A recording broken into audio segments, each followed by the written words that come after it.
Senate Bills number 29 of 2024 be now read a second time. You may now proceed to vote. But the question is correct. Start.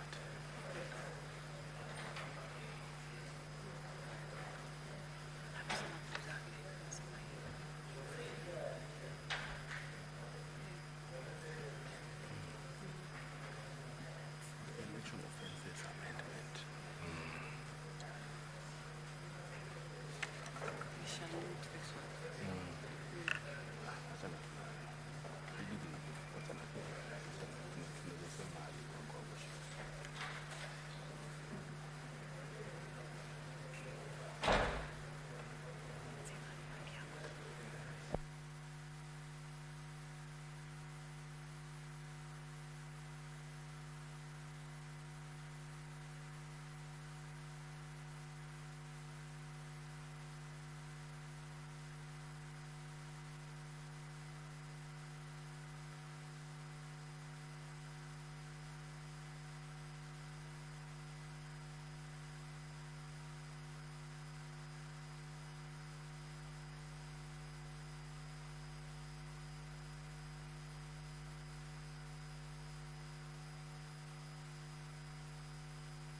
Senator Fernandi, move to the dispatch and get assisted, please.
Senator Maruma, kindly wake up Senator Lominen and ask him to come to dispatch.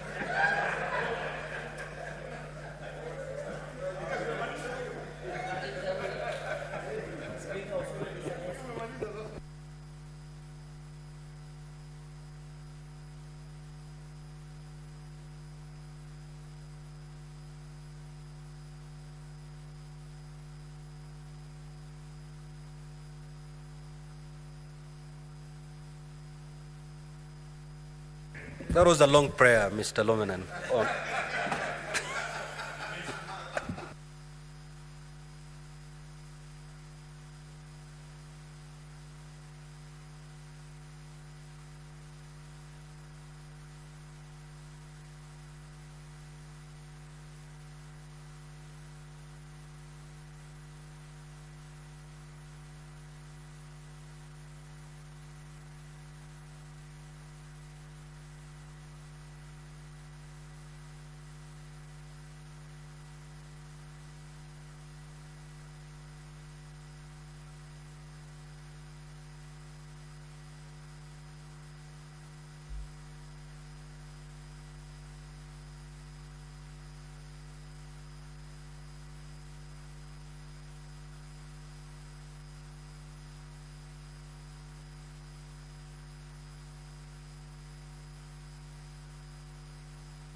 Now, honorable senators, the result of the division is as follows. Ayes at 33, nays 0, abstention 0. So the ayes have it. The Election Offences Amendment Number 2 Bill 2024, a bill for an Act of Parliament to amend the Election Offences Act.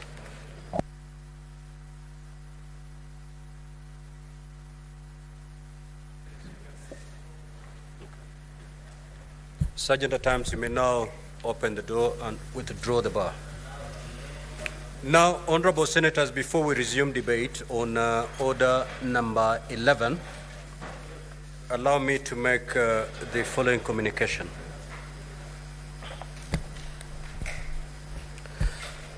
Now, honorable senators, at the sitting of the Senate held on Wednesday, the 9th of October 2024, Senator Fatuma Dulo brought it to the attention of this House that the Governor of Isiolo, Honorable Abdi Ibrahim Hassan, had on several occasions failed to appear before various committees of the Senate in response to either an invitation to appear or summons. Indeed, the following instances serve as an illustration of the instances where the Governor, without justifiable reason, has failed to appear. A, invitation by the County Public Accounts Committee, where the Governor had been invited severally but had declined to appear. Thus, summons dated the 12th of April 2024 were issued by the committee. B, invitation by the Standing Committee on Labor and Social Welfare, where the Governor had been invited severally but has declined to appear. Thus, a summons was issued. C, invitation by the Standing Committee on Finance and Budget, where the Governor had failed to respond to committee's requests for information, and thus summons dated the 31st of July 2024 were issued by the committee. The Governor failed to appear in response to the summons, and the committee issued further summons dated the 30th of September 2024. D, invitation by the County Public Investments and Special Funds Committee, where the Governor appeared and used demeaning language and insulted members of that particular committee. A, the Governor failed to appear before the Standing Committee on Health pursuant to summons dated 21st of May 2024. The Governor obtained conservatory orders prohibiting the Director of Public Prosecutions from implementing the resolution of the committee to have the Governor prosecuted for breach of Section 27(1)(a) of the Parliamentary Powers and Privileges. F, invitation by the Standing Committee on National Cohesion, Equal Opportunity and Regional Integration, where the Governor has declined to appear before the committee. And finally, an invitation by the Standing Committee on Devolution and Intergovernmental Relations, where the Governor did not appear. Now, honorable senators, it would be prudent to consider the issues raised by Senator Dulo in the context of the law and judicial pronouncements that govern the issuance of summons by Parliament or its committees.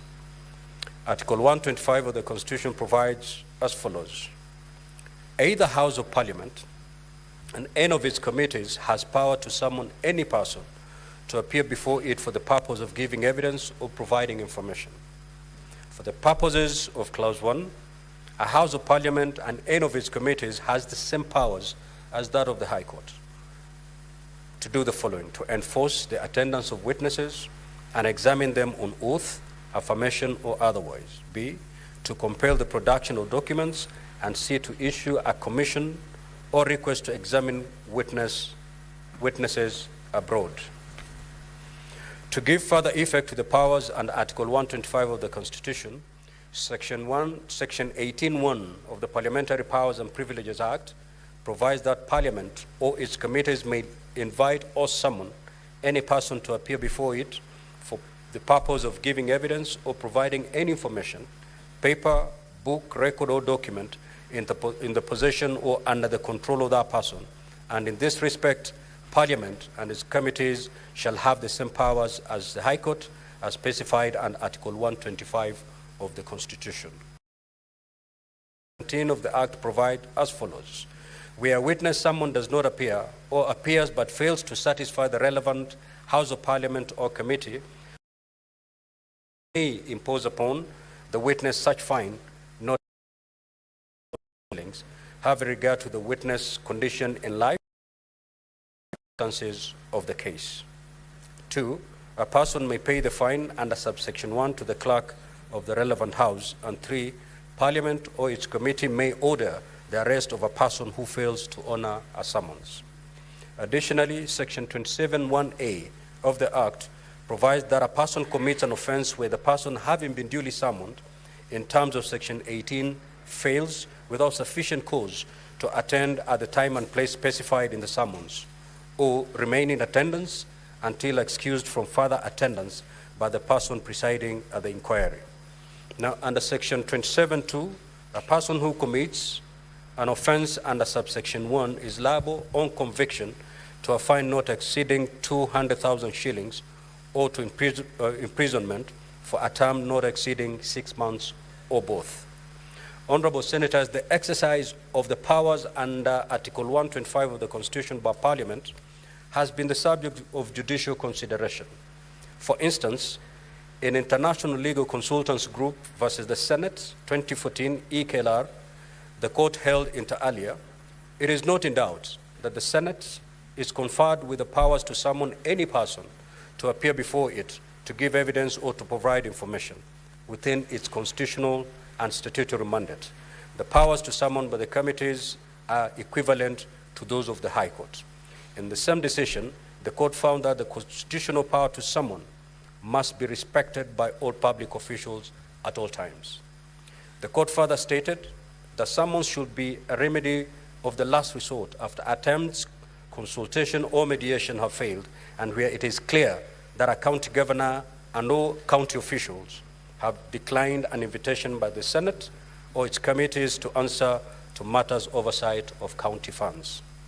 Honorable Senators, from the foregoing, we may observe that Article 125 of the Constitution, as read together with Section 18(1) of the Powers and Privileges Act, Parliament and its committees have the power to summon any person to appear before it for the purpose of giving evidence or any information. In this respect, Parliament has the same powers as the High Court to enforce the attendance of witnesses and examine them on oath, affirmation, or otherwise. Although the courts have held that the power to summon under Article 125 of the Constitution should not be exercised in an arbitrary or capricious manner and should be preceded by attempts at consultation and mediation, it is clear that the various committees of the Senate have made several attempts to invite the governor to appear before issuing the summons. In both instances, the governor has failed to appear in a clear disregard of the Senate's power under the Constitution. This conduct by the governor not only undermines the rule of law, but obstructs the Senate from discharging its role as the protector of counties under Article 96(1) of the Constitution and the primary organ of oversight on the use of public funds by county governments under Article 96(3) of the Constitution. This is not acceptable. It cannot be allowed to continue. Honorable Senators, in light of this, I therefore guide all committees which had issued summons to the governor of Isiolo to appear, and in which the governor failed to appear, to liaise with the Inspector of Police as a matter of urgency and require the Inspector General of Police to produce the governor before the respective committees at a determined date and time. This is not a favor. This is not a favor that the Senate or its committees are asking of the Inspector General of Police. The defiance displayed by the governor of Isiolo in respect to invitations and summons of the Senate cannot persist. The Inspector General of Police must, in exercise of his mandate pursuant to Article 245(2)(b) of the Constitution, extend the necessary support to the committees in order to secure the appearance of the governor. It is also expected that if recourse to the courts becomes necessary, such action will robustly be pursued in courts as well. It is also open to the Honorable Senator for Isiolo, and indeed any other senator, to use the legislative mechanisms available and our standing orders, including a censure motion, to deal with the errant conduct of the governor of Isiolo. I thank you.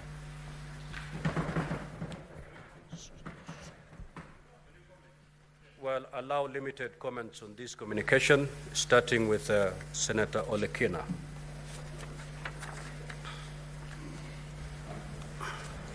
Mr. Speaker, let me first of all acknowledge the good work that Senator Dulo has been doing for the people of Isiolo. Mr. Speaker, if it wasn't for her diligence in ensuring that those people get their services, those hospitals are open, which are now shut, that the people get services, we would not be discussing this matter. This is unprecedented, Mr. Speaker. This is the first time that your chair has actually almost censured a sitting governor. This House protects devolution. This House, the framers of the Constitution, gave it powers to be able to ensure accountability, a fiduciary responsibility on those who are given that responsibility by the citizens. Mr. Speaker, I sit in the Public Accounts Investment Committee, and it is quite sad because our job is very simple: to ensure that we take these governors to task and ensuring that they use the resources wisely. I've listened to your communication, Mr. Speaker. And Mr. Speaker, I don't intend to vary your communication. It's well thought out, but I think we've got the powers in this House. Article 125, our Parliamentary Powers and Privileges Act, Section 19 and 18, gives us that power. We have penalized this, or we have fined this governor, I think twice now. That's 1 million shillings. We want to know whether that person, whether he has paid that to the clerk of the House. Mr. Speaker, we have a police station which is domiciled in the precincts of Parliament. Why can't we authorize that? I know the law does not allow us to direct the Inspector General of Police. But I believe that the powers given to us by the Constitution, Article 125, where when we sit like a high court, we can be able to compel that witness to appear. Mr. Speaker, in the last Parliament, we worked closely with the Ministry of Finance, and we were able to stop certain funds from going to a particular county. I think, Mr. Speaker, with your position and the powers given to this House, we can be able to take the same direction. I think Article 255, or is it 225, lays out the procedure on which the Cabinet Secretary can stop funds. But this time around, we have got to think out of the box. We've got to be unorthodox in our thinking in order to be able to defend devolution. We have to find a way to stop those funds, and whoever is protecting this individual, because he boasts around and he says the way is untouchable, must also take judicial notice that in this country, in this Senate, we will demand accountability. The only way, Mr. Speaker, that we can be able to ensure the people of Isiolo gets their services is if we all suspend any other discussion today, any other business, and we deal with this matter. We can censure that governor, even if he's not sitting here. Mr. Speaker, we talk about separation of powers between the three arms of government. I believe, with the spirit of cooperation, that we can be able to engage these other two arms of government, the executive and the judiciary, to be able to come up with a methodology in which we can be able to demand that this individual is brought to this House, this individual is penalized, and the people of Isiolo can be able to get their services. Yesterday, Mr. Speaker, I was watching a video of a young lady in Isiolo who was taken to the hospital. She was in ICU for 25 days. And she had to be told, go home, because the hospital is closed. Seriously? We can sit here as senators and allow devolution to die? Allow people to be able to thumb chest and say that they are untouchable? I think it's about time that we remind these governors that power is transient. Today you are so powerful, tomorrow you are nothing. Literally nothing. Mr. Speaker, to use a Swahili word, hii ni dhuluma.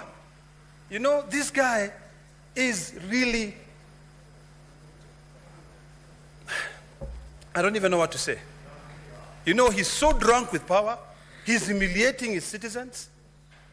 He was not elected to be able to go there and make people suffer. We must remind these people that power is transient. And this Senate is powerful. We've been reminded so many days that we are powerful. We're going to be sitting here tomorrow discussing the issue of impeachment of a deputy president. And you still say that we don't have power? Mr. Speaker, let us use this police station, which is domiciled in Parliament. We should not just see police here sitting, trying to protect Parliament. The only way you can be able to protect devolution is by making sure that you call these people to account. Finally, Mr. Speaker, I want to request the Inspector General of Police, who I believe is a fine gentleman, who I believe is someone who is committed to ensure that there is discipline in this country, to expeditiously, go and make sure that that governor is taken to jail. Because you cannot violate Section 19 of the Public or the Parliamentary Powers and Privileges Act. You cannot violate summons from this Senate and you continue there. And yet this is the same Senate which is fighting for you to get money. Seriously. That is completely ludicrous. So, Mr. Speaker, I hope that everyone here today, let us not talk about anything else. Let us censure this person and make sure that we use all the powers that we have to make sure that the people of Isiolo get what is rightfully theirs. Thank you, Mr. Speaker. Senator Wamatenga. Thank you very much, Mr. Speaker, sir. I also like to support the motion and the communication you've just made. Mr. Speaker, sir, indeed a very sad affair that we are chosen and elected by electorate. What is so disorderly about Senator Wamatenga majority leader? Apologies to Senator Matinga, Mr. Speaker, but I just wanted to request if you could guide, given that this is a matter that I know many senators will want to speak to, if we could provide guidance on time so that we get as many of our colleagues a chance to speak to it. Okay, honorable senators, we need not to go on a vote on this. We can agree on a consensus. 3 minutes. 3 minutes? 3 minutes it is. Senator Matinga, your time starts running from now.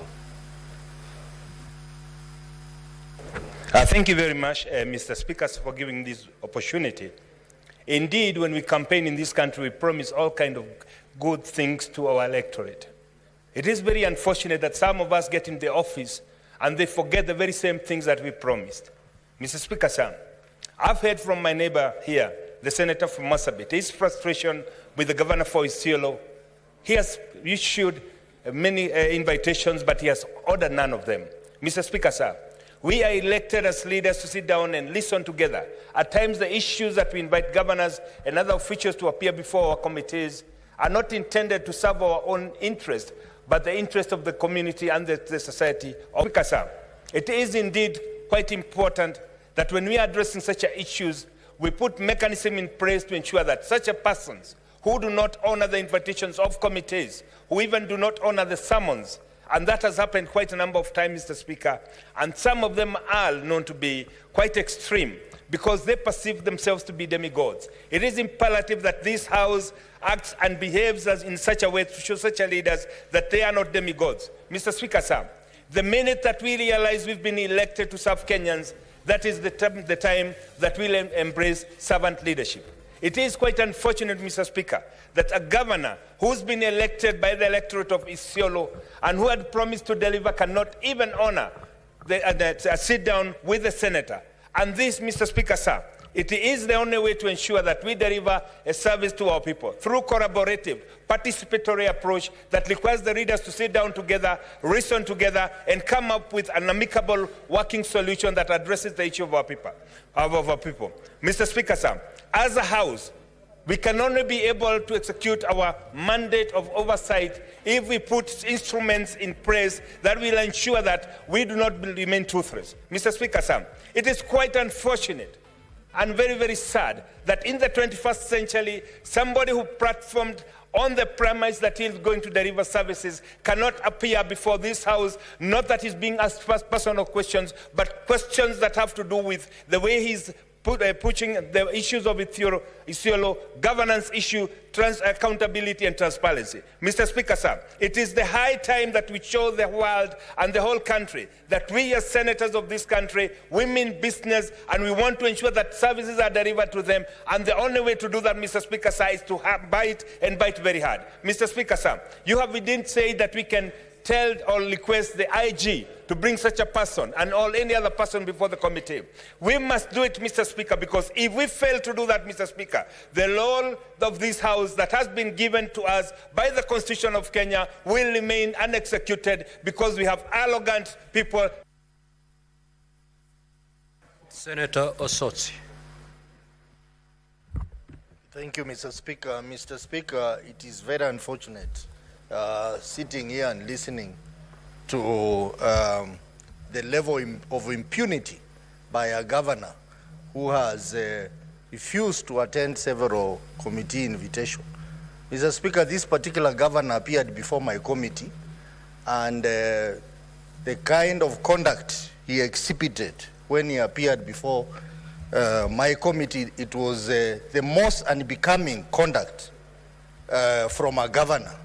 He almost exchanged with some of the members who are asking valid questions on matters to do with governance in Isiolo County.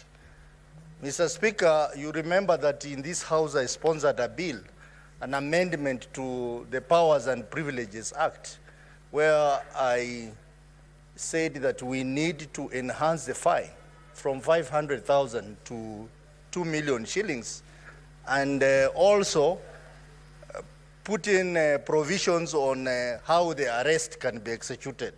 That bill was passed by this House, and that bill is lying in the National Assembly. Maybe at this point we would wish the National Assembly to speed up the passage of that bill so that we can deal with matters like this of Isiolo. Mr. Speaker, I think some governors take it like a crime if we invite them to appear before Senate. They think that we are punishing them. Mr. Speaker, we are simply doing our oversight role as per Article 96 of the Constitution. So I want to thank those governors who have honored our invitation in our various committees and appeared and answered questions affecting their counties. But there are others who, when invited, Mr. Speaker, they try and use all manner of excuses not to appear. That is against devolution, which this House, under Article 96, exists to protect. I think, as Senator Aldama said, I think it's a high time we have a censure motion on some of these governors. It should go beyond your communication, Mr. Speaker, so that we have a censure motion to discuss the conduct of these governors and any other governor who will run away from a summon. Mr. Speaker, 2 weeks ago, we summoned the former governor of Kitui, Honorable Charity Ngilu, over the matter of Kikotech, where millions of money was embezzled, Mr. Speaker, and the governor did not even respond to our request. The Majority Leader. Mr. Speaker, I will not finish the 3 minutes. There's just one thing I want to say. Your communication is very well reasoned. The only thing I expect, Mr. Speaker, and that your ruling fell short of, and I want to believe it is out of the abundance of caution, not to be taken to be usurping the powers that belong to the chairpersons of our committee, is that you should actually have ordered the Inspector General of Police to search and produce the governor, wherever he is, if he's in Isiolo, Dubai, whichever part of the world he's in, Mr. Speaker, until he's produced here before the Senate. But given that this is a matter that is presently before various committees, then I agree with your wisdom, Mr. Speaker. Therefore, I expect that at the next sitting of any of these committees that the governor has defied, the chairperson alongside the members will draft the summons and ask the Inspector General of Police to produce that that governor and ensure that he is in safe custody until the next sitting of that particular committee. We have a very good police station here at Parliament, Mr. Speaker. It is for dealing with errant members of society, which include even governors who fail to honor summons, Mr. Speaker. Therefore, I want to see a 411, Mr. Speaker, that Senate Committee of XYZ orders the Inspector General of Police to arrest, detain, and produce before the next sitting of the Committee of XYZ Governor Guyo for failure to honor summons before, until he learns to respect Parliament. I thank you, Mr. Speaker. Senator Wambua. Thank you, Mr. Speaker. Mr. Speaker, I want to associate myself with the comments by the majority leader, but with some amendment. Mr. Speaker, a lot will be said by senators here. But you see, Mr. Speaker, what this governor has done is that he has disobeyed invitations and summons by various committees, requiring that each committee then contacts the Inspector General of Police to produce the governor before them. The Speaker, that may be a bit of a tall order. My thing is, the Speaker, would be, if it were possible, there are two options. One, either a motion is brought before this House, so the House passes a resolution requiring the Inspector General of Police to arrest and produce the governor, or alternatively, Mr. Speaker, the chairman of the liaison committee, where all the chairmen of committees sit, takes up the matter with the Inspector General of Police to require on behalf of the Senate, Mr. Speaker. Because what is happening, Mr. Speaker? What is happening is that the governor of Isiolo has shown contempt of the first degree, not against the committees, but against the Senate of the Republic of Kenya. Secondly, as you have heard from Senator Otsosi, you know, once that example is set, then it becomes very popular with other governors. And at the end of the day, what will happen is that then governors will be asked to appear before Senate. They will decide whether to come or not to come. Mr. Speaker, let this Senate, in this case, ensure that the governor of Isiolo is physically arrested and locked up in the cells in the Senate police station and produced before a plenary sitting of the Senate, the Speaker, so that he may serve as an example to other governors who are also wayward, who have no respect, who don't honor summons and invitations by committees of the Senate. Mr. Speaker, Article 125 of the Constitution is very clear, 125 2A, that a House of Parliament or any of its committees can enforce the... Senator Mgatana.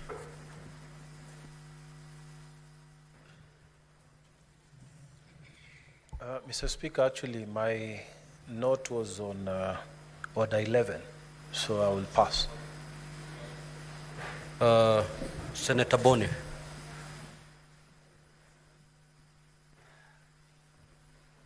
Thank you, Mr. Speaker. Mr. Speaker, I do appreciate and congratulate you for that communication. And my contribution is just in two parts, Mr. Speaker, to request governors to remember or to realize that devolution did not just happen in this country. Men and women of this republic made sacrifices, people lost their limbs, people lost their properties, people lost their lives. My second comment, Mr. Speaker, is, whereas I agree with you on the how, but I just wanted to draw your attention, Mr. Speaker, to the Constitution of Kenya, Article 245, which establishes the National Police Service, Mr. Speaker. And in this article, there is part 4, which, Mr. Speaker, says that the Cabinet Secretary responsible for police services may lawfully give a direction to the Inspector General with respect to any matter of policy for the national state, but no person may give direction to the Inspector General in respect of investigation, and enforcement matters, Mr. Speaker. I was thinking maybe we should have taken the right route, namely ask the Cabinet Secretary to do what the Constitution gives them in the section that I've read. Failing which, Mr. Speaker, we shall have contravened subsection 4, which does not allow any other person other than the Cabinet Secretary. Mr. Speaker, I support your communication. Honorable Boni, read the powers of the High Court. Those are the powers that are in your hands. Senator for Kilifi.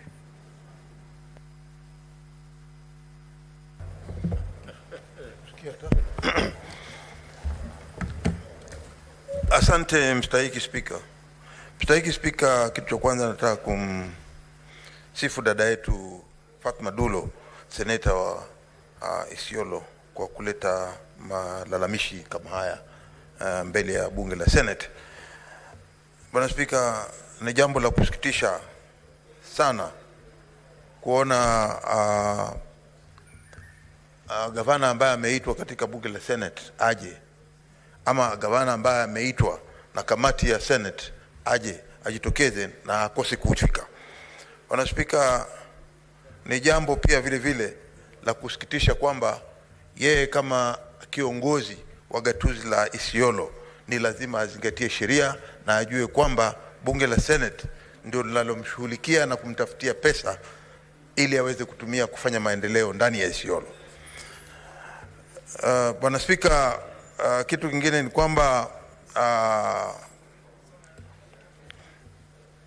ule uamuzi ambao umechukuliwa hivi sasa, Bwana Spika, katika ulivyochukua huo uamuzi wa kwamba yeye aweze kuitwa tena mbele ya kamati na kupitia kwa mkuu wa polisi, hilo ni jambo zuri, kwa sababu kuanzia hivi sasa kutakuwa na heshima itakayopeanwa na kwa watu kwa maseneta wetu na kuheshimu bunge la Senate, ya kwamba usipokwenda tunaweza kutumia nguvu zetu hapa ndani ya bunge la Senate na tukamwambia mkuu wa polisi uweze kukamatwa na uletwe mbele ya Senate ama kamati ya Senate ili uweze kujibu yale maswali, na tutafanya hivyo tukitumia njia hiyo, na ni kwamba itakuvunjia heshima wewe kama gavana. Manake ukija ukishikwa utatiwa ndani korokoroni, alafu siku ya pili ama baada hiyo weekend ikimalizika utapelekwa katika kamati ya Senate ili uweze kujibu ni kwa nini hawezi kuja. Na hii hatutaki uhusiano kama huo uweze kujitokeza wakati ambapo inatakana serikali ya ugatuzi. Hivi sasa tunawapigania pesa wapate, na hatutaki zipunguzwe, na wao wanafanya tabia kama hizo, na sisi tunaona hiyo si jambo zuri. La mwisho, Bwana Spika, mimi nasema Gavana Guyo aelewe ya kwamba moja wapo katika serikali ya ugatuzi ni Isiolo, na Isiolo si kipochi chake, wala pia vile vile Isiolo si nyumba yake. Aelewe kwamba Isiolo ni gatuzi la watu wa Isiolo, na akiitwa na Isiolo ama akiitwa na kamati ya Senate aweze kujua ya kwamba ni lazima aje afike. Asipofanya hivyo hatua itachukuliwa. Asante sana Bwana Speaker. Thank you, Senator. Honorable Senators, we seem to have a problem with our system. If there are any other senators wishing to contribute to the motion, to the allegations, yes. Very well. By show of hand, we'll start with Commissioner. Asante Bwana Spika kunipa fursa hii. Kwanza kabisa nataka kumshukuru seneta wa kutoka Isiolo, Seneta Fatuma Duro, kwa swali ambalo aliuliza ndiposa tuweze kupata mwelekeo. na tayari Bwana Spika tumepata mwelekeo. Na nataka kumshukuru seneta kwa sababu yeye amekuwa mzoefu na amekuwa kwa muda mrefu katika seneti hii, na maswali ambayo ameuliza Bwana Spika ni swali nzuri kabisa, kwa sababu Gavana Guyo, kile ambacho amehitajika ni yeye kuja hapa katika seneti hii ama kamati za seneti hii kujibu maswali Bwana Spika. Si maswali ya seneta, ni maswali ambayo watu wa Isiolo wangetaka huduma Bwana Spika, na hiyo ndio maswali ambayo yanaulizwa. Bwana Spika, imenivunja moyo sana kusikia kwamba gavana anakuja katika kamati na hakuna jambo anafanya ila kuleta madharau katika kamati Bwana Spika. Nimemsikiza seneta wa Vihiga, Seneta Ostosi, ambaye ni mwenyekiti wa kamati, akisema ya kwamba yule gavana hata baada ya kufika katika ile kamati ni kuonyesha dharau Bwana Spika, ni kama hawafai. Ilhari maseneta hata siku ya leo Bwana Spika tumekuwa tukisema ya kwamba pesa ambazo zinakwenda katika kaunti zetu ni mpaka ziongezeke Bwana Spika. Nilimsikiza Seneta Dulo akiuliza inawezekanaje sisi tunapigania pesa ziende katika gatuzi ya Isiolo, lakini gavana mwenyewe hawezi kuja kujibu maswali Bwana Spika. Nataka kusema ya kwamba uamuzi ambao umetolewa na Spika siku ya leo na kubaliana nao 100% Bwana Spika, na umetoa mwongozo ndio hata magavana wengine ambao wako na zile nia ama zile tabia Bwana Spika waweze kupata funzo Bwana Spika. Na Bwana Spika, sisi vile tunavyofanya katika seneti hii ni kuwakilisha wananchi wa Kenya Bwana Spika katika gatuzi ambazo tumechaguliwa. Bwana Spika, sioni jambo lolote ya kwamba gavana anaogopa kuja kujibu maswali, kwa sababu maswali ambayo anaulizwa ni maswali kuhusu utendaji kazi wake katika kaunti yake Bwana Spika. Kwa hivyo Bwana Spika, asipokuja inaonekana ni madharau, na nataka kubaliana na Spika vile alivyosema atafutwe mahali alipo Bwana Spika, na wakati wote kamati itakapokuwa ikiketi Bwana Spika aweze kutolewa Bwana Spika, kwa sababu faini hizi Bwana Spika ambazo amekuwa kitozwa kwake anaona ni mzaha Bwana Spika, kwa sababu atatoa zile pesa katika akaunti za gatuzi zetu na aweze kulipa Bwana Spika. Anatoa mkono huu na kuweka katika mkono huu Bwana Spika. Nataka kukubaliana na nataka kumpongeza tena Seneta Dulo kwa kazi nzuri ambayo amefanya na ametutolea mwongozo. Kwa hivyo Bwana Spika, nasema asante. Senator Kajwang. Mr. Speaker, I'd like to congratulate you for that communication that you have made, and also congratulate Senator Dulo for escalating this matter to the plenary. As a chair of a committee, I have been seized of this matter, and Mr. Speaker, I am one of those chairs or the leaders of those committees that have gone to Isiolo County to carry out our constitutional mandate. Mr. Speaker, when the Public Accounts Committee landed in Isiolo, we were scheduled to have our meetings at the Isiolo County Assembly. The Speaker of Isiolo County Assembly and the entire membership of the Assembly disappeared, including the clerk. We were only left with the Sergeant at Arms. The Governor, whom we had given notice that the Senate would be coming to Isiolo, was a no-show. Mr. Speaker, even the projects that the committee had come to inspect as part of its constitutional mandate, we could not get access to the projects. Mr. Speaker, one of the projects was a market and a county headquarter. The project manager is a Ministry of Public Works.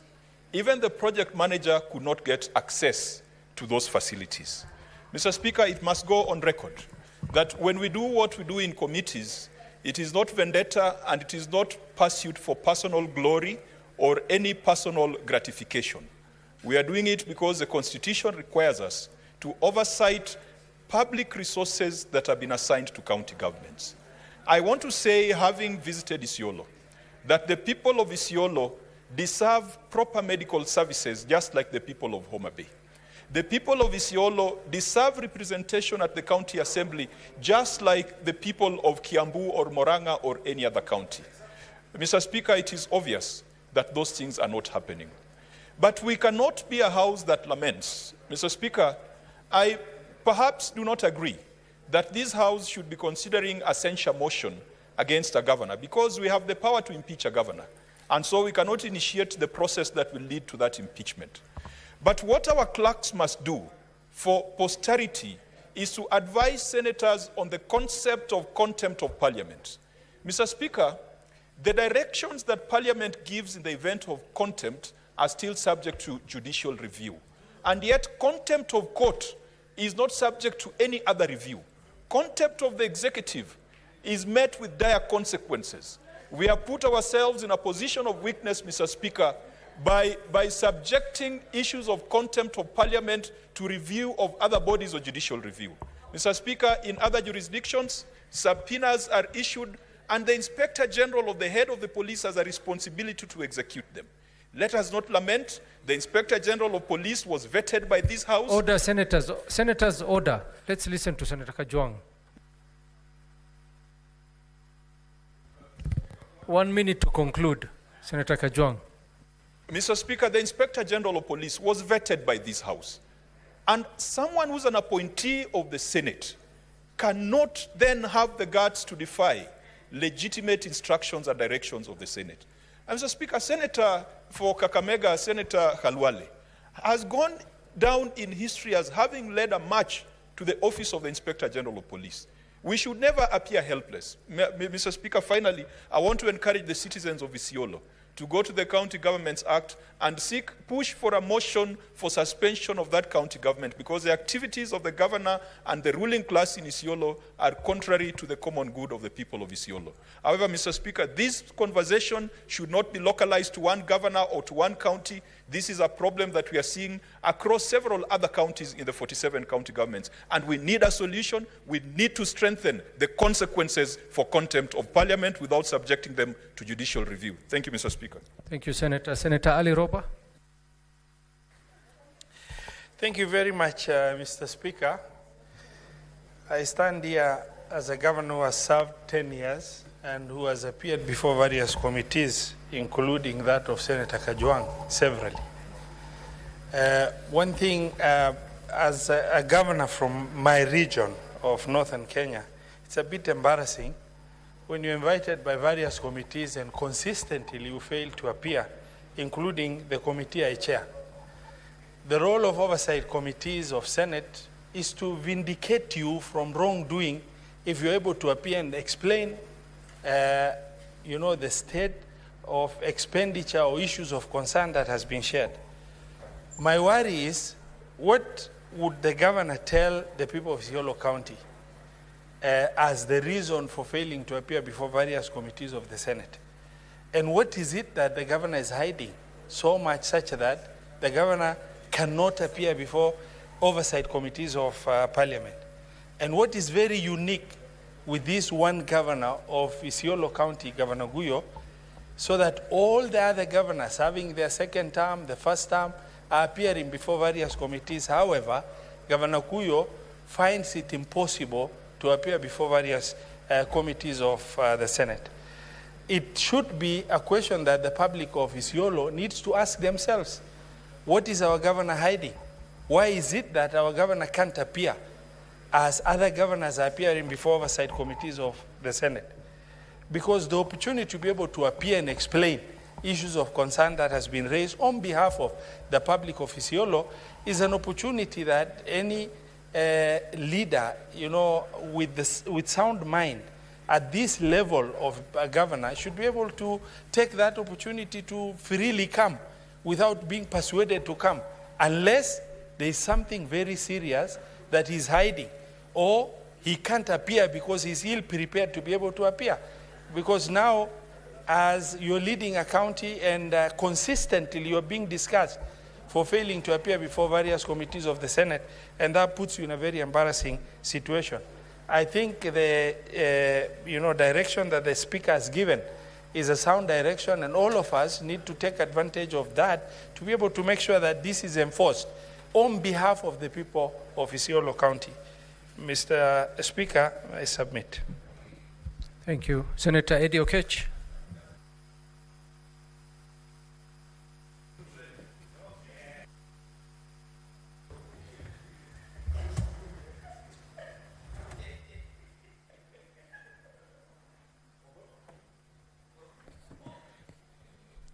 Thank you, Mr. Speaker. I don't know why the senator of Senator Chimera is very excited today. Senator from Kwale. But that's fine. I think that he must be very excited because I think that the governor for Isiolo has frustrated the House for so many years, Mr. Speaker. And I have witnessed, Mr. Speaker, from my own committee, CPIC, when the governor, first of all, was very reluctant to appear in the committee. But when he eventually appeared, he appeared as if the work that we were doing in that committee were not important, to the extent that it became a very bad exchange, Mr. Speaker. But that said, Mr. Speaker, whenever we invite, because we start with the invitation to governors to come and appear before the committees of the House, Mr. Speaker, and even if you further this by a sermon, Mr. Speaker, most of the time, these invitations are about audit queries. And audit queries, Mr. Speaker, if you look at all the audit queries that we have had, Mr. Speaker, they are there to protect the people of our respective counties from any exploitation of Article 43, Mr. Speaker. And Mr. Speaker, if a governor doesn't show up and disrespect committees of the House, Mr. Speaker, I think that this is the best definition of a crime. And what I was expecting, Mr. Speaker, is perhaps a guidance to the committees of the respective, the chairs of the respective committees, that they recommend prosecution of such a governor. Because I don't think that having Inspector General of Police bring a governor who is rogue, who is exploiting his people, who is not performing for his people, who is actually wasting the resources of his people, and you want someone to appear before us, and he doesn't show up, just bringing him before us doesn't help the people to get their services. Let the chairpersons of these respective committees recommend prosecutions, and let those recommendations come in form of a report to this House. Let us ratify those reports through the process of debates and consideration in this House, and let us forward the recommendations to DPP and recommend a prosecution. And I hope that Governor of Isiolo will be the first one to face the wrath of a House of Parliament that protects the people against such exploitation. So, Mr. Speaker, recommend prosecution of this governor. I think Senator Gloria. Thank you, Mr. Speaker. Allow me first to raise a point of concern, Mr. Speaker, on our systems, Mr. Speaker. We really need to figure out how to deal with this issue of our systems, because we are facing a very important issue tomorrow. And if it happens that every time we are queuing to speak and suddenly the system drops, and then we are subjected to either not offer our views, Mr. Speaker, we will not be doing justice to the people that we present, Mr. Speaker. So I don't know what plans the Secretariat, the Clerk's office, the people in charge have for tomorrow, but it can definitely not be that when we are ready to speak, the systems drop. It looks a little bit awkward, Mr. Speaker. On the issue of the governor of Isiolo, Mr. Speaker, I want to say that as a member of the Labour Committee, we actually had summoned the governor because he has allegedly employed over 45 advisors, Mr. Speaker, contrary to what is allowed in law. And you can see the level of impunity. If it is true that indeed he has employed over 45 advisors and he has refused to submit himself before the Labour Committee, Mr. Speaker, we are 100% sure that there's a lot of other monkey business going on in Isiolo, Mr. Speaker. And in fact, when we were issuing the summons of arrest from the Labour Committee, it was in the interest of the people of Isiolo, because if we as a Senate committee cannot trace where the governor is, for sure the people of Isiolo have no clue where their governor is, Mr. Speaker. And therefore, I think it is imperative that even in future, if we amend the powers and privilege if we amend the standing orders, that it should be imperative that at the points that the first committee has issued the arrest, a letter from the Speaker's office should just initiate that the culprit be arrested on the spot, Mr. Speaker. So we are looking forward to some action so that we can be able to account for the people of Isiolo. Thank you, Mr. Speaker. Senator James Morango. Hey, finally. Asante sana Mstahiki Spika kwa kunipa nafasi. Kitu ya kwanza ningetaka kusema kwamba ni jambo la aibu kwa sababu aliye gavana wa Isiolo Abdi Guyo alikuwa mwakilishi wandi wa Matopeni. Ile wakati pia nilikuwa Matopeni wandi. Wakati pia mimi nilikuwa mwakilishi wandi wa Kerugoya, akawa kiongozi wa wengi na mimi pia nilikuwa kiongozi wa wengi, nikakuja Senate na akawa gavana wa Isiolo.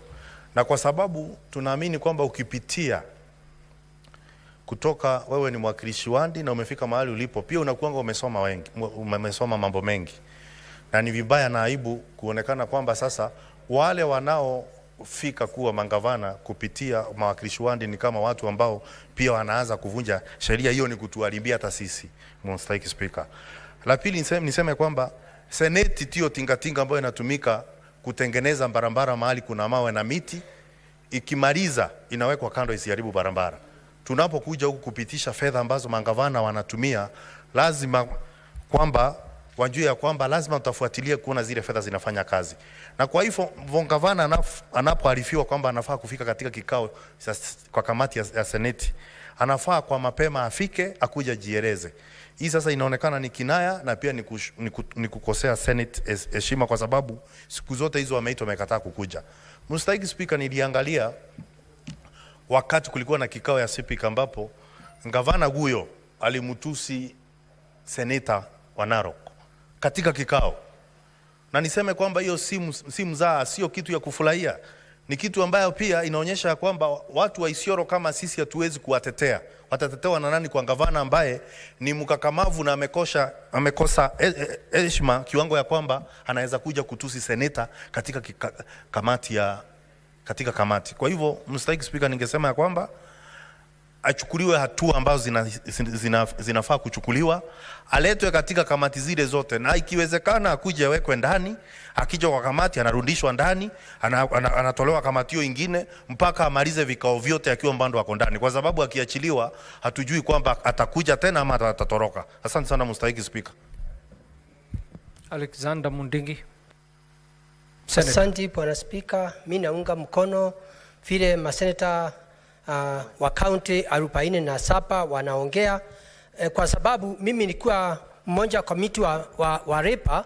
Tumekuwa na kikao mara moja, ya pili, ya tatu, na pia seneta wa Isiolo Mheshimiwa Nduro amekuwa akihudhuria hiyo kikao, na imekuwa na shinda nyingi sana kwa sababu tumekuwa tukimuhitaji akuja anjibu majibu vile ameajiri kazi watu wafanyikazi na vile analipa watu, na amekuwa akuji nakumbuka wiki jana tulisema aweze kutolewa summon na pia aweze kuangaliwa vile atalipa shilingi 1500. Kwa hivyo naunga mkono governor aweze kutafutwa na mkuu wa polisi aweze kuletwe, na kama ni rais wa Kenya kwa mwaka mmoja huwa anakuja anaongea katika Senate pamoja na Parliament, na pia kama kwa hii kikao ya Senate Bwana Speaker, kila wakati wote siku ya Jumatano kama cabinet secretary huwa anakuja, na katika governor wote wanakuja Bwana Speaker, na governor wa Isiolo hawezi kuheshimu mambo ya Senate. Ningeomba mambo yote machairman wote wa kamati wakae pamoja na kila kamati iweze kutoa mashtaka yake na iandikwe pamoja, na wakati huyo governor ataweza kushukuriwa aweze kuletwa hapa katika kikao ya Senate, akuje akalishwe chini na maseneta 67. Kwa hiyo Bwana Speaker, mimi naunga mkono huyo governor aweze kushukuriwa hatua, kwa sababu najua sisi tumekuwa hapa kila mara tukiongea mambo ya ukatuzi, tukiongea mambo ya wizara 10, mambo ya hela ya hospitali, mambo ya hela ya wafanyikazi, mambo ya ya hela hata ya parapara na kila kitu yote, na kama kila wakati yote juu ya tunatetea ukatuzi, Bwana Spika, na ule governor ndiye anavaa ajibu maswali ni kama audit na akuji, tunasunika sana. Kwa hivyo Bwana Spika, mimi naunga mkono huyo governor aweze kuletwa hapa kwa maseneta wote tuweze kuona vile atasukua hatua. Kwa hiyo Bwana Spika, naunga mkono nikiwa senator wa Embu County. Asante Bwana Spika. Senator Chimera.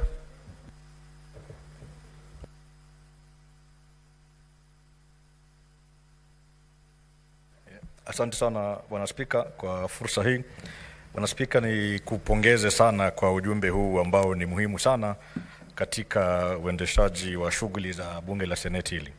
Bwana Spika, kwa kweli gavana huyu kutoka Isiolo amekuwa donda sugu lisilopona. Bwana Spika, nafikiri mimi mwenyewe ni mwanakamati wa kamati ile ya masuala ya usawa, na bunge hili katika mswada wao wa hali halisi ya taifa baada ya yale maandamano ya vijana wa Gen Z, tuliweza kupewa fursa na nguvu na bunge hili kuweza kuwaita magavana wote ndani ya nchi hii ili kutathmini ni hali gani ama ni jinsi gani wamefanya kuhakikisha kwamba vijana katika nchi hii wanapata nafasi za kazi, wanapata nafasi za ajira, nafasi za biashara katika kaunti zetu.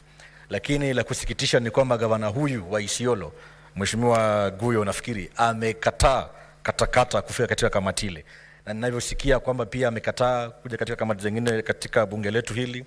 Ni jambo la kusikitisha Bwana Spika, na niseme kwamba sisi kama seneta tunapaswa kupeana ilani kali sana kwa magavana kama hawa na wale wengine ambao pia wanapania kutoheshimu amri ya seneti.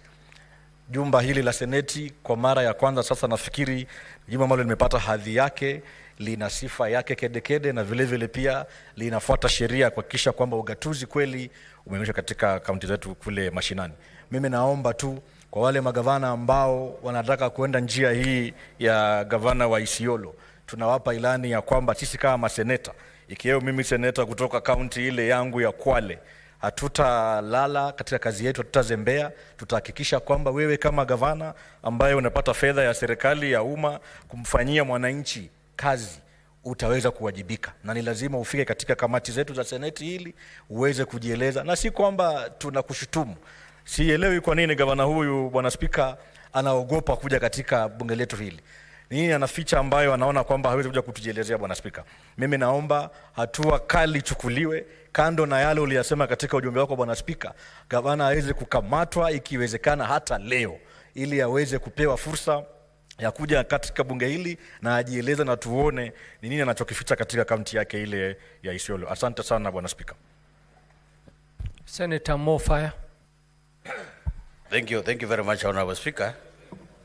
Honorable Speaker, I want to support this motion by Senator of Isiolo. Honorable Speaker, I've been around for the last close to 2 years now. I serve in various committees, including being the chair of delegated legislation in the Senate. Honorable Chair, I have observed with a lot of dismay that there is purported emergent overrated rivalry between governors and senators for no apparent reason. No, Honorable Speaker, oversight is a constitutional obligation. Senator Dulo is not pursuing her own interest for that matter. She is doing what is exactly enshrined in the Constitution. So the governor of Isiolo is not, the rivalry is not between the governor and the senator. The rivalry is between what the Constitution really dictates. That the governor has to obey the summons, the invitation from various committees. And you know, Honorable Speaker, I have observed that quite a number of people who have served as members of parliament, who have served as members of the Senate, who have served as the members of the county assembly, are very defiant and raw when it comes to appearing before Senate committee. I don't know for what reasons. So, Honorable Speaker, I think it's important for us as a house to make some very serious regulations to that matter, because I think if we don't tame these governors, and I know it is very sad, Honorable Speaker, even some of us who are making a lot of lamentation in this house, today, tomorrow, if you become a governor, I will be surprised to see that quite a number of us who might be governors tomorrow might be following the same path. So that's when you're invited in this committee, you just defy, because you know so and so who has been your colleague maybe in the previous regime is the chairman of that committee. So, Honorable Speaker, let's not run away from making sure these things are individual. It's about the constitution. So the governor for Isiolo must be compelled to make sure that he appears in every committee in his house. He must be compelled. We have a committee called National Cohesion Integration Commission, which is run by Senator for Marsabit, Honorable Chute. I remember we have filed several invitations for governor for Isiolo, which has not been observed. He identified all those invitations. So, Honorable Speaker, I think it's important we make sure that we stamp our authority over these invitations and make sure that we don't dilute the essence and the very best interest of the devolution for the interest of our people in our relevant counties. I support, Honorable Speaker. Senator Tabitha Mutinda. Thank you so much, Mr. Speaker. And let me start by really appreciating Senator for Isiolo, Senator Dulo, for bringing this motion before this House. It's very important. And Mr. Speaker, when I look at the committee that I sit and I serve as the Vice Chair of Finance, we've dealt with the issue of the pending bills for Isiolo, in the sense that when the Senator for Isiolo asked the committee the issue of pending bills for her county, the committee, through the Secretariat, did the needful and wrote to the county of Isiolo.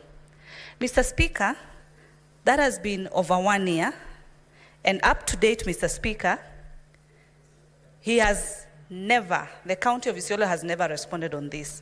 As a committee of finance, we summoned the governor, and he gave an excuse indicating that he was hosting a function for Isiolo, a function combined with Marsabit County, among other counties, and that was so much of a priority, unlike appearing to the committee. As we speak, the Finance Committee has summoned the same governor. He's supposed to appear next week, the 22nd of this month, on the same response, and we await. Chances are he might not appear, and it is good we are having this discussion because we have other many matters we want to prosecute. The committee that I also sit in, CPIC, it's true, there was an exchange between the same governor and Senator Ledama, something that, as a committee, of course, was a big disappointment. And after that exchange, Mr. Speaker, the same governor's team, I presume, went ahead to put some of the members of the committee on social media, claiming that the senator of Isiolo was just attacking the governor, and we seemed to be condemning that. An issue that shocked us as members because we do not participate in such matters. And so, through you, Speaker, it would be prudent for the governor to appear before this House to be able to answer, because it seems that all the committees, he has chosen not to appear. So the best solution, even before he appears to other committees, it should be for him to appear before this House and be able to answer to the question of why he has decided to disrespect this House. Thank you, Mr. Speaker. Senator Kithuku, do you want to contribute to the allegations made at Isiolo County or the next motion? This one for Isiolo. Thank you very much, Honorable Speaker. Senator Mogeni, do you want to contribute to the allegations? Or is it the next motion? Okay, just one moment. Kithuku, go ahead. Thank you very much, Honorable Speaker. Honorable Speaker, I wish to congratulate the Senator for Isiolo for bringing this very important matter before this House, Honorable Speaker. Honorable Speaker, I want to join also the Honorable Senators, my colleagues, in condemning the act done by the Isiolo Senator, who have decided not to be appearing before the different committees that he has been invited severally, Honorable Speaker. Honorable Speaker, this House is mandated by the Constitution to take care of the devolution and its government. Honorable Speaker, it is absurd to see to it that the Honorable Governor have decided to deliberately not to appear to these committees that he has been summoned to appear so that, Honorable Speaker, he can answer to issues that are affecting the people of Isiolo. Honorable Speaker, I sometimes even fail to understand what is this that the governor is thinking, because the moment now you start to avoid the senators who are mandated by the Constitution to take care of the devolution, then it shows that, Honorable Speaker, that governor is not even aware of what he's doing.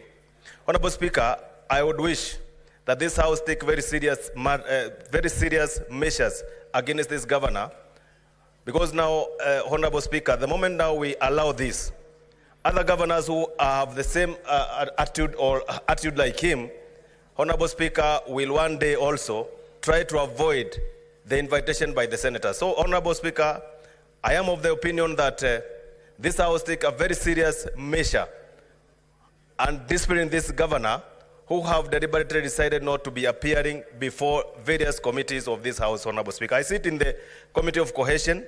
I am a witness that we have been inviting this governor to appear, but he has deliberately refused to appear to answer to issues that are affecting the people of Isiolo, Honorable Speaker.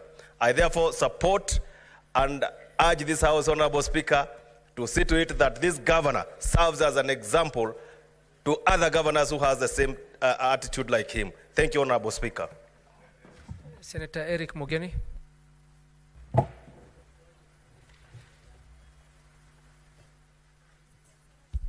Yes, thank you, Mr. Speaker. Mr. Speaker, you know, we are facing a very bad crisis. That a Senate of the Republic of Kenya, Mr. Speaker, is this afternoon discussing a conduct of a governor who has refused to respond to summons issued by the Senate. Mr. Speaker, even in the most advanced democracies, you can never,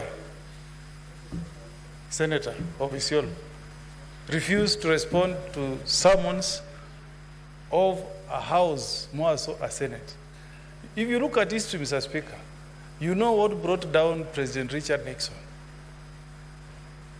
He was given summons by the Senate that was looking into his impeachment. The Senate ordered him to produce tapes that had some information on the Watergate scandal. He refused. He went to court. He waived immunity.